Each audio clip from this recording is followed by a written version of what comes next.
చెప్పిన మీ బడ్జెట్ లో చెప్పిన ఏ ఒక్క మాట కూడా ఈ ప్రభుత్వం రైతుల విషయంలో నిలుపుకోలేదు అధ్యక్ష నేను సభ సాక్షిగా బట్టిగా అడుగుతా ఉన్నా ఈ సంవత్సరమైన పంటల బీమాకు డబ్బులు కట్టరా బీమా అమలు చేస్తారా చేయరా లేదంటే మేము మేనిఫెస్టోలో చెప్పాం వరంగల్ రైతు డిక్లరేషన్ లో చెప్పాం మొదటి బడ్జెట్ ప్రసంగంలో చెప్పాం మాట తప్పామని ఒప్పుకోండి బహిరంగంగా రాష్ట్రంలోని రైతులకు క్షమాపణ చెప్పాలని చెప్పి మీ ద్వారా ఈ ప్రభుత్వాన్ని డిమాండ్ చేస్తా ఉన్నా అధ్యక్ష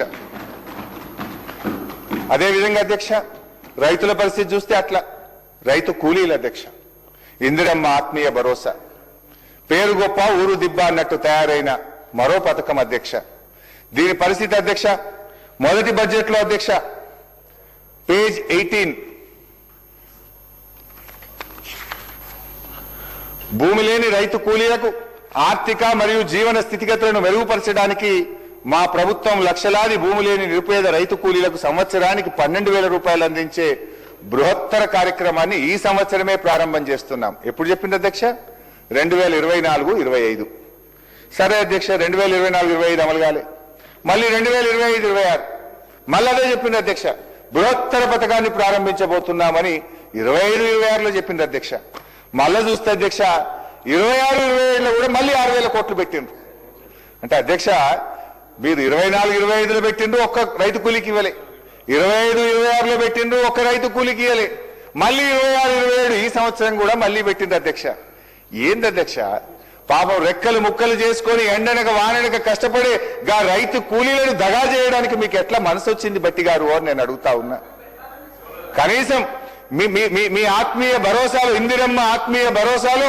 ఆత్మీయత లేదు భరోసా లేదు ఆత్మీయత కరువైపోయింది కూలీలకు భరోసా కూడా కూలీలకు కరువైపోయింది అధ్యక్ష 2 బడ్జెట్లో నిధులు కేటాయించి అమలు చేయకపోవడం ఆ నిరుపేద కూలీలకు ఈ సర్కారు చేసినటువంటి క్షమించరానటువంటి ద్రోహం అధ్యక్ష ఇది అధ్యక్ష పాపం పెద్దలు కీర్తిశేషులు ఇందిరాగాంధీ గారు భౌతికంగా మరణించారు కానీ ఈ ప్రభుత్వం చేస్తున్న వాగ్దానాలు నైతికంగా వారు మరణిస్తా ఉన్నారు వారి పేరు పెట్టి ఇందిరమ్మ పేరు పెట్టుకోనన్న పథకం అమలు చేయరా అధ్యక్ష కళ్ళు తెరవండి బట్టి గారు అంకెల గారడి కాదు ఇచ్చిన మాట ప్రకారంగా నిరుపేద కూలీల కడుపు నింపాలని చెప్పి మీ ద్వారా ఈ ప్రభుత్వాన్ని కోరుతా ఉన్న అధ్యక్ష అదేవిధంగా అధ్యక్ష ఇవన్నీ నేను ఏవి కూడా సొంతం చెప్తున్నాను అధ్యక్ష బడ్జెట్ బుక్కుల్లో హామీలు ఇచ్చి మాట తప్పినవే నేను గుర్తు చేస్తా ఉన్నా అధ్యక్ష అదేవిధంగా అధ్యక్ష ఇప్పటిదాకా కూలీల కథలు విన్నాం రైతుల వెదలు విన్నాం ఈ ప్రభుత్వం కూలీలను రైతుల్ని ఎట్లా మోసం చేసిందో విన్నాం అధ్యక్ష అదేవిధంగా అధ్యక్ష ఈ ప్రభుత్వం యొక్క నమ్మక ద్రోహానికి బలై నెత్తురు చిందించిన నిరుద్యోగుల వెతలు కూడా వినిపించే ప్రయత్నం చేస్తా అధ్యక్ష ఓటాన్ అకౌంట్ లో అధ్యక్ష ఓటాన్ అకౌంట్ బడ్జెట్ లో బట్టి గారు ఏం చెప్పారంటే అధ్యక్ష చెప్పిన మాట ప్రకారంగా జాబ్ క్యాలెండర్ తయారు చేసి ప్రక్రియ ప్రారంభించాము అని ఓటాన్ అకౌంట్ లో చెప్పారు అధ్యక్ష మొదటి బడ్జెట్ అధ్యక్ష నియామక ప్రణాళిక క్యాలెండర్ ను త్వరలోనే ప్రకటిస్తున్నాము అని మొదటి బడ్జెట్ లో చెప్పారు అధ్యక్ష రెండో బడ్జెట్ అధ్యక్ష రెండో బడ్జెట్ లో గత ప్రభుత్వం నది దాటే వరకు ఓడమల్లయ్య దాటిన తర్వాత బోడమల్లయ్య అనే విధంగా ప్రవర్తించిందని మమ్మల్ని విమర్శించారు రెండో బడ్జెట్ లో అధ్యక్ష మరి ఈ బడ్జెట్ వచ్చేసరికి 26-27 అధ్యక్ష ఈ బడ్జెట్ లో నిరుద్యోగుల ఊసే లేదు జాబ్ క్యాలెండర్ జాడే లేదు దాని ప్రస్తావనే లేదు అధ్యక్ష ఒక్కసారి మేనిఫెస్టోలో కూడా ఏం పెట్టారో చూద్దాం అధ్యక్ష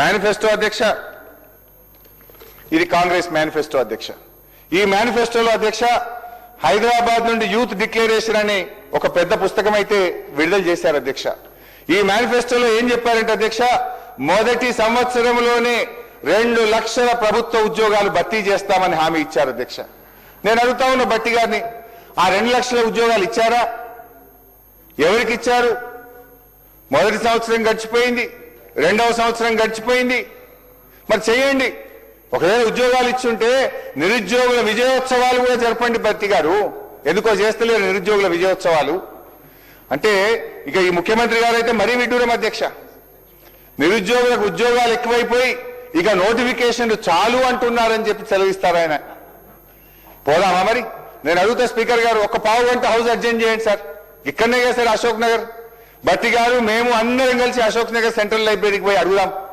మరి నిరుద్యోగులు నోటిఫికేషన్లు చాలు అంటున్నారా మీరు ఇచ్చిన ఉద్యోగాలతో వాళ్ళు సాటిస్ఫై అయ్యారా? వాళ్ళ మాటలు ఏందో ఒక్కసారి పోయి వినేద్దాం. ఎందుకు అధ్యక్ష ఈ రకంగా నిరుద్యోగ యువతి యువకులను వంచిస్తారు అధ్యక్ష? నాడు ఓట్ల కోసం అశోక్ నగర్ సెంట్రల్ లైబ్రరీ చుట్టూ తిరిగారు. నిరుద్యోగుల మెడలో కాంగ్రెస్ కండువాలు వేసి జిల్లాల్లో వారిని తిప్పి ప్రచారం చేయించుకున్నారు. ఇప్పుడు అదే అశోక్ నగర్ లో ఉద్యోగాలు అడిగిన విద్యార్థుల వీపులను విమానం మూత మోగిస్తా ఉన్నారు అధ్యక్ష. తలలు పగలగొట్టారు. చివరికి చదువుల తల్లి నివసించే సిటీ సెంట్రల్ లైబ్రరీ కూడా నెత్తురు మరకలంటిచ్చారు అధ్యక్ష. ఎన్నికల ముందు డిక్లరేషన్ తో మీకు అధికారం దక్కింది. బట్ ఎన్నికలు అయిన తర్వాత నిరుద్యోగులకు ఏం దక్కింది అధ్యక్ష? నిరుద్యోగులకు పాపం దక్కింది, డిప్రెషన్ దక్కింది, సప్రెషన్ దక్కింది అధ్యక్ష. అధ్యక్ష, ఎన్నికలు దాటడానికి నిరుద్యోగులను ఓడలా వాడుకొని గెలిచిన తర్వాత వాళ్ళను బోడమల్లేలు చేసింది ఎవరో ఇప్పుడు బట్టిగారే సెలవియ్యాలి అధ్యక్ష. అధ్యక్ష, రెండో బడ్జెట్ లో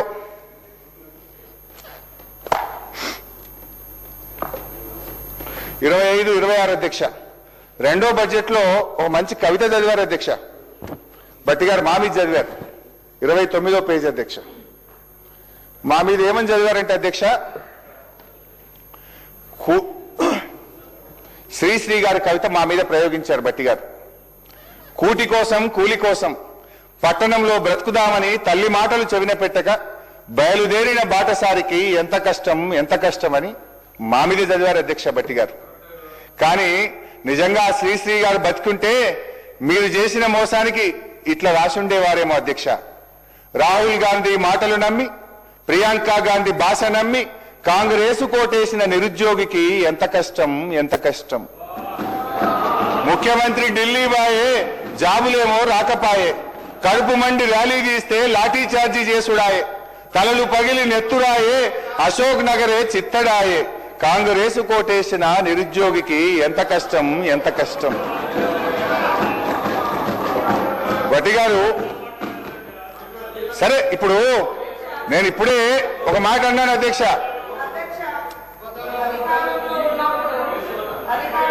అప్పుడు 10 సంవత్సరాలు ఏం చేసిరో చెప్పండి. ఫస్ట్ ఏం చేసిర్రు చెప్పండి. ఎన్ని ఉద్యోగాలు ఇచ్చారు? తెలంగాణ ఉద్యమం 10 ఏళ్ళు జరిగింది. 10 ఏళ్ల ఉద్యమం అంతా ఉద్యోగాల కోసమే. మరి మీరు అధికారంలోకి వచ్చి 10 ఏళ్లలో ఎన్ని ఉద్యోగాలు ఇచ్చారు అధ్యక్ష? ఏమన్నా అంటే నోటిఫికేషన్ ఇస్తే వాళ్ళకి ఏమన్నా జీతాలు పడ్డాయా? ఉద్యోగ గ్యారెంటీ వచ్చిందా? ఇవాళ ఉద్యోగాలు ఇచ్చింది మేము, నోటిఫికేషన్ ఇచ్చినాం. నోటిఫికేషన్ అంతా వాళ్ళ ఇంట్లోకైనా జీతాలు వచ్చినాయా? ఏమైనా ఆర్డర్ ఇచ్చిర్రా? ఇవాళ ఎట్లున్నాయంటే అధ్యక్ష, వీళ్ళు చెప్పేది పాండవులు సంపాదించిందంతా కౌరవుల తద్దినానికే అంటారు. వీళ్ళు చేసిన వాటికి అప్పులకు కొప్పులు కట్టడమే సరిపోతుంది సార్, వడ్డీలు. ఈ రోజు హరీష్ రావు గారు ఇంత బాగా మాట్లాడిండు. మరి ఇన్ని వేల కోట్లు రైతులకు అప్పు ఎక్కడైంది? ఏ కాలంలో అయింది? ఇవాళ నీ నియోజకవర్గంలోనే 50% కాలేదంటున్నావు. మరి ఎందుకు కాలంటే మీ గవర్నమెంట్ హయాంలోనే మరి ఆ 20-30 వేల కోట్లు మీ గవర్నమెంట్ హయాంలోనే అయినాయి కదా అప్పులన్నీ రైతులకు. మీకు అంత చిత్తశుద్ధి ఉన్నప్పుడు ఎందుకు మరి కట్టలే? మీరు ఏకకాలంలో 1,00,000 రూపాయలు రుణమాఫీ చేస్తా అన్నారు. ఏడ చేసిరు అంటున్నా. చేస్తే మేమొచ్చి 6 నెలల తర్వాత వెంటనే రైతు రుణమాఫీ అయింది. 6 నెలల్లో చేసుకున్న అప్పు కాదు కదా రైతులది. ఇవాళ యాసలు ప్రాసలు ఇప్పుడు బాగా మాట్లాడుతున్నారు సార్. మేము 2.5 ఏళ్ళకే మీకు అంత బాధ అవుతుంది. 10 ఏళ్ళు ఏం చేసారో లెక్కలతో సహా చెప్పండి. ఎన్ని లక్షల మందికి ఉద్యోగాలు ఇచ్చిరు?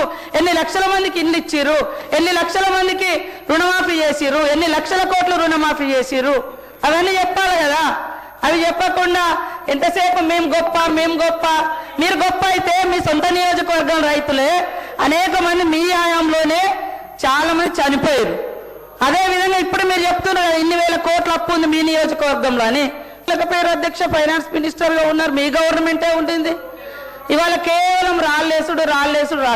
మేము గొప్ప. మీ బాధ అంతా హరీష్ అన్న, మీ బాధ అంతా అధికారం పోయిందని అంతే తప్ప ఇంకోటి కాదు. అయ్యో అనకమ్మా, 10 ఏళ్ళు ఇక్కడ అనుభవించారు, నువ్వు అక్కడ పోయినావు అధికారం అనుభవించి దొరసారి ఏమంటే కాంగ్రెస్ నాకు ఏం చేసింది? బాగా అనిపించింది మాలాంటి వాళ్ళ వీడియోలు చూస్తుంటే.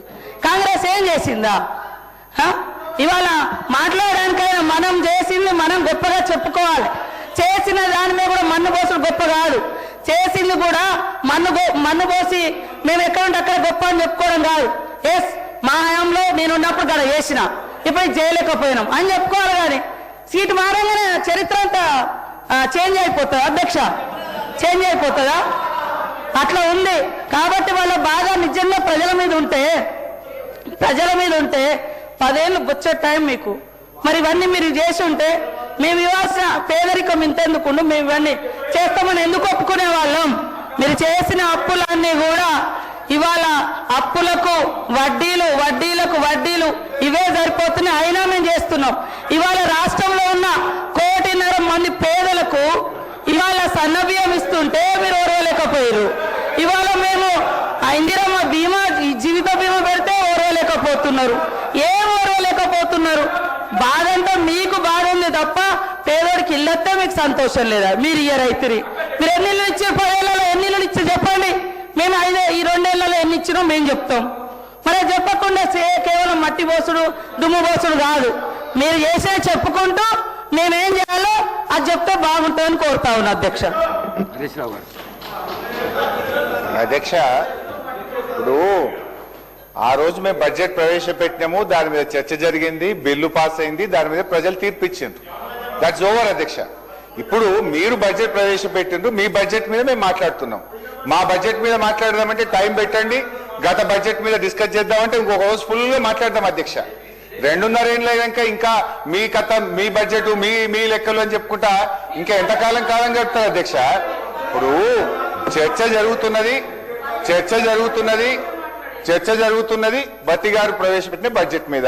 డెఫినెట్ గా దాని మీద మాట్లాడతాం కదా అధ్యక్ష. మీరు మా బడ్జెట్ మీద మాట్లాడదామంటే పెట్టండి. మా బడ్జెట్ అప్పుడు మేము పెట్టినాము, మీరు మాట్లాడినరు, బడ్జెట్ పాస్ అయింది, ఓటింగ్ జరిగింది, దాని మీద ప్రజలు తీర్పు ఇచ్చిండ్రు. నవ్వు మీరు చెప్పింది కదా మేము ఇన్ని చేస్తాం అన్ని చేస్తామని చెప్పినప్పుడు ప్రధాన ప్రతిపక్షంగా ప్రజల గొంతుకై ప్రజల పక్షాన ప్రశ్నించడం మా బాధ్యత అధ్యక్ష. ఇప్పుడు రుణమాఫీ ఎందుకు కాలేదంటుండ్రు?